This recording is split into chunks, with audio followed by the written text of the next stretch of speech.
Hey everybody, it's PJ from Saber Tactical and Karma Air Guns, and what we're going to do today in this video is take my Karma EQ and we are going to convert this tank to a carbon fiber bottle. This is something that a number of people have asked about, and since this gun was designed originally, there was call it a thought or a plan to be able to make that conversion. So we have the kits, the parts, they're being put together right now. And so it's my opportunity to get in here and show you how to put it all together. So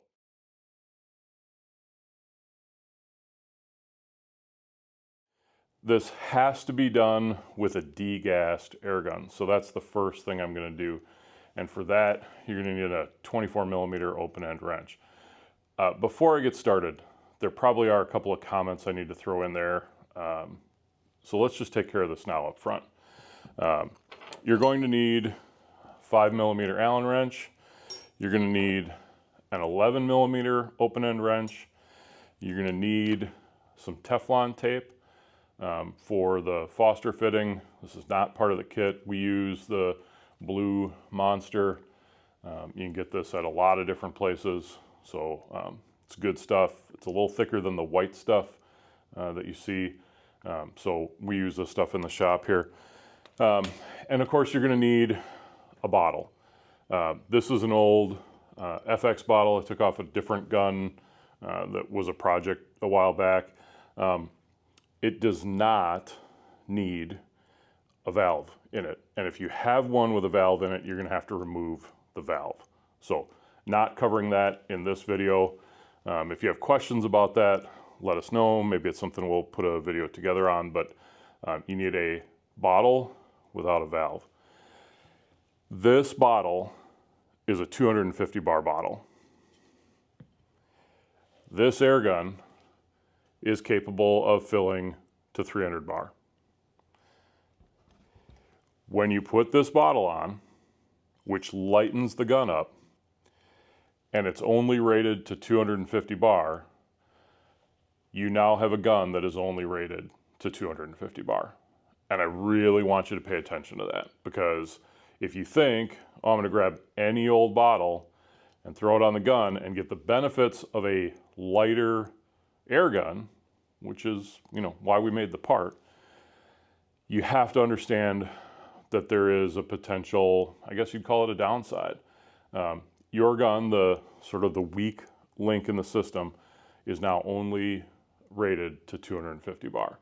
So there's still a lot of shots to be had in a 250 bar. This is a 480 cc bottle. And if we look at length, try and balance all this, you can see that you could easily add a larger carbon fiber bottle, still get savings in weight. On a 580 or maybe even a 700 bottle would fit fairly comfortably on there. So understand, right, that if you use a 250 bar bottle, and that's what I'm using, you're now limited to 250 bar, which is like 3,600 PSI. So normally I fill this gun to 4,000 PSI, which is, south of its 300 bar limit. If I'm expecting the same amount of shots, somehow because it's carbon fiber, like if you don't actually understand that, I'm not going to get the same shot count that I get. Now I could use a smaller 300 cc bottle, make it even lighter. We've got a gun set up like that. But again, if it's a 250 bar tank, you now have a 250 bar fill, not a 300 bar fill. You can fill to under, do not fill over. So that's the end of the safety on that. Now let's get back to prepping the gun for the conversion. So I'm going to use my open end wrench, and I'm just going to crack open both of these gauges and let it drain.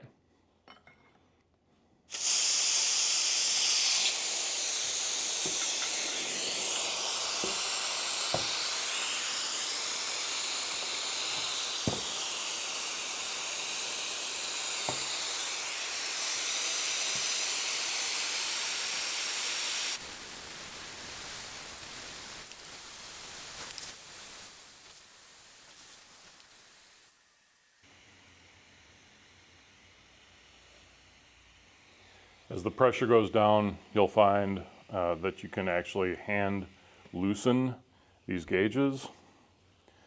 That's when you know you're getting down to about nothing. Once we're devoid of air, see how easy the tank unthreads.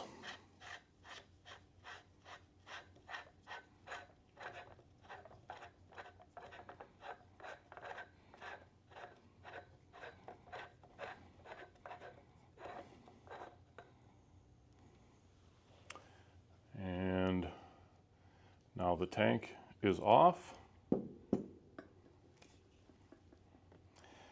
And we have this collar that can come off.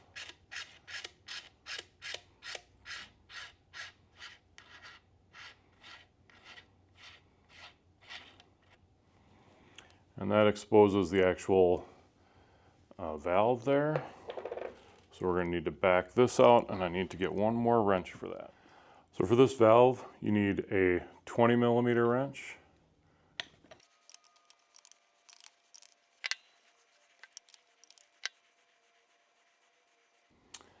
And you want to set that somewhere aside so that you have all the OEM parts somewhere safe. So, got that opening there, and that's where we're going to install the parts from our kit. So when you get your kit, it should come in a bag like this. You're going to have the main body, and it's got 4 holes in it, and then we'll call it the long end and the short end. And you have a little baggie with some different parts in it. You'll have an O-ring, and this O-ring may be pre-installed over the long end like that, or it may have shaken loose. And then you have this collar, kind of in some protective tissue paper, and that is a thread protector. So the first thing we're going to put on is the thread protector. If you don't put this on at or near the beginning of the exercise, you're going to wish you had. So that fits on just like that. Then you're going to take the adapter itself, and we're going to go with the short side.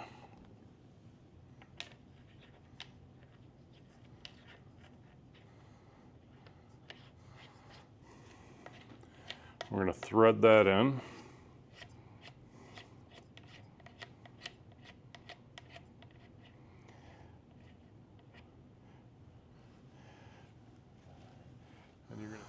So I'll bring this in close for you. As you can see, when this ends, I've got 2 openings that are towards the top, but they're not perfectly lined up with the top. So when this is snug down, I should be able to still get at that to put the plug in. If it was straight towards there, I would mark this one, back it out, put that plug in, and then reinstall it, because it's really hard to get an Allen key in to close that plug. But in this case, I'm not going to have any problems with those. So in your kit are 4 of these little X washers, and these are to go under these little plugs. So when you put the X washer in, you want to make sure that it goes into the hole straight, and you can kind of help them to get in there just a little bit, and then thread in the, oh, there's my wrench. Thread in the plug, and then this is a 5mm Allen.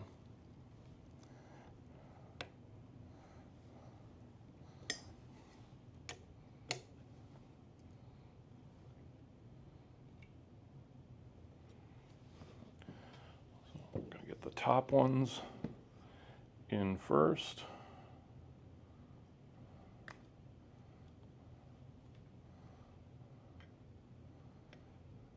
You just want to make sure that that washer doesn't like roll over on itself, which with these it's pretty hard to do. But you want to make sure that it goes in the hole and stays flat, so when it goes all the way to the bottom, it can seal decently. These X washers are really good for under your gauges. If you ever have a gauge that leaks, get some of these, pull out that, at least in this rifle, it's got a little like plastic or Delrin disc, and you can replace it with these X washers, and it'll take care of any leaks that you might have. So I have a decision to make as to where I want the fill port to go. I tend to lay the gun down on this side and pick it up on this side.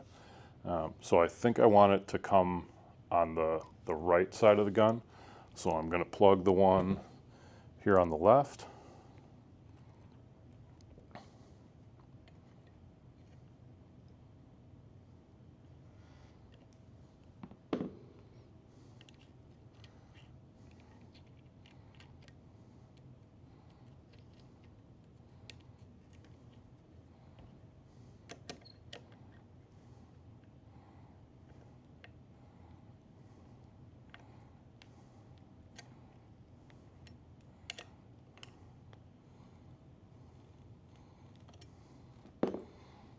Okay, so I've got one left to do, and that's going to be the Foster fitting. So inside your kit is this little tiny plunger with an O-ring on it, and on one end it's got like a straight screwdriver slot. So this goes in so that when you drop it in the back side of the Foster fitting, you can see that slot.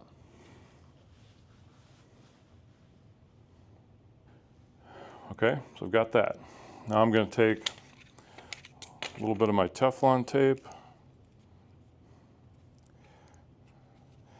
It never fails that when I put it away, I always get some nasty flyaways, which doesn't help the next time I go to use it.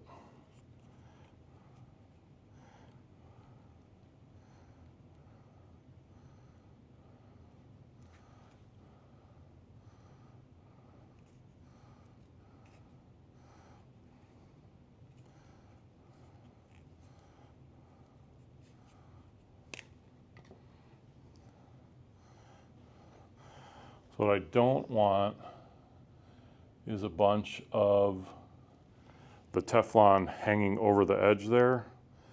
So once I've got that, I'm gonna scrape that back with my fingernail, because I don't want any of that blue stuff going into the fitting at all. Oops, and my plunger fell out, so watch for that.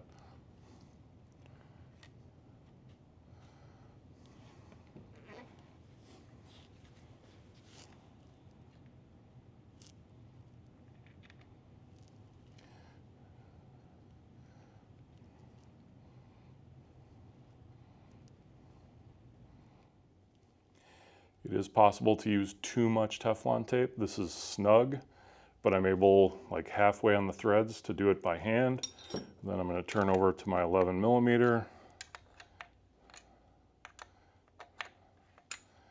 and go the rest of the way.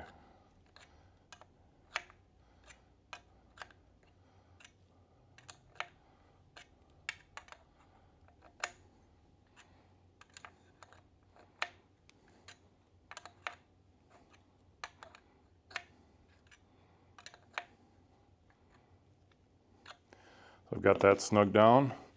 Now, you may notice that you have an extra one of these X washers in there. That's a spare.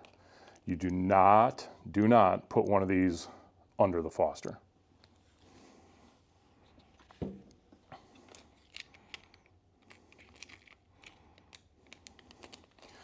So I'm going to set this aside. Now I've got my tank. I've already taken the valve out of this one. I've checked these threads to make sure they're clean. And I have taken the O-ring. Just going to show you how this sits.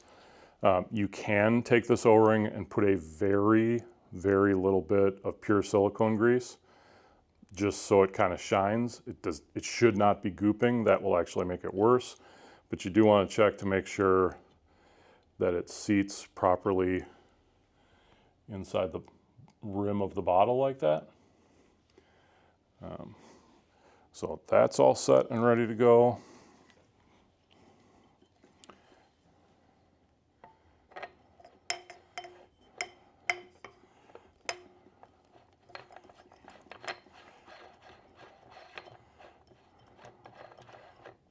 I can thread that on. So that seals tightly. And now we're ready to fill it with air. So let's go grab a tank. All right, we've got our air tank and we are ready to add air. So we're gonna fill nice and slow.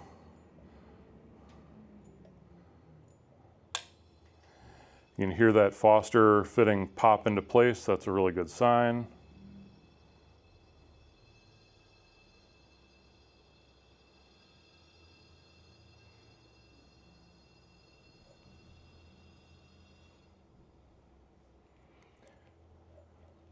So we've got 1,000 PSI in the gun. I'm listening and I'm not hearing anything, not hearing any air hissing out. Off camera, I did tighten the gauges. It's super easy to get excited about the reassembly and forget to tighten the gauges. So did that off camera, but remember 24mm open end wrench, and don't go nuts tightening these. In fact, it's better off to have them not all the way tight and at this point have a little bit of a leak and have to give them just a little bit of a turn than it is to over tighten, crush everything, and wind up having to replace something. So we seem to be good at 1,000.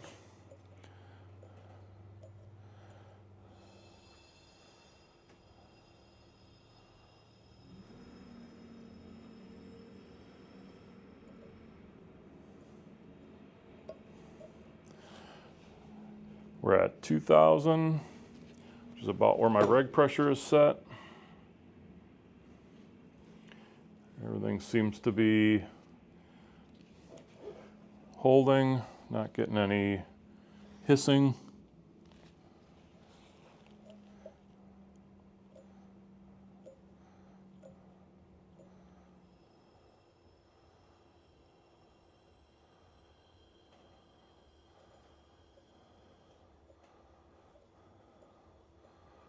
$3,000.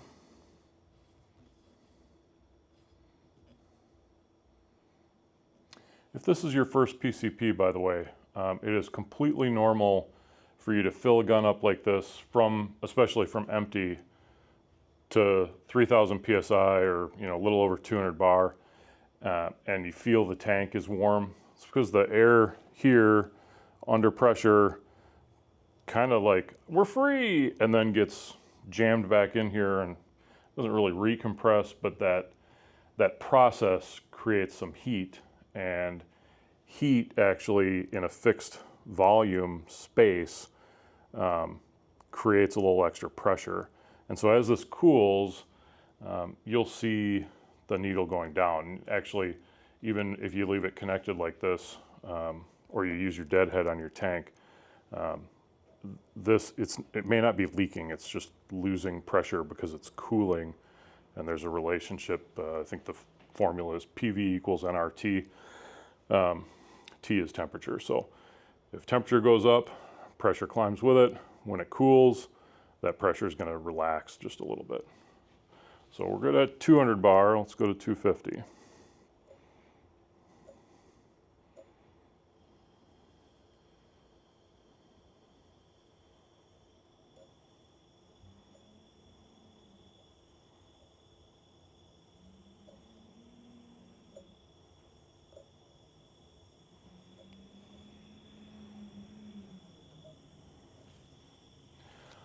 So I'm right at 250 bar.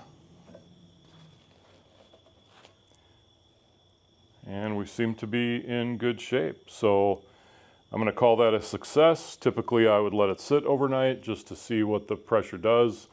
If there is some sort of slow leak, we can go back, readdress it at one of those points. But right now, I'm feeling pretty good about this. And yeah, I think this gun's ready to go. So stand by for a little bit of loud.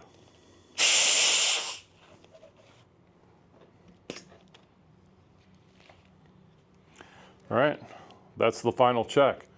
The valve clicked shut, so that little piston that goes in there, the little screw head has pushed back into position, and that is all right. Definitely lightens up the gun quite a bit, and time will tell what sort of shot count it leads us with. But this is a very simple operation that definitely you could do at home. It's a couple of wrench moves and a couple of O-rings. So if you have questions, be sure to get them in the comments so we can get them answered. And until the next video, everybody, shoot safe, shoot straight, and we'll see you around.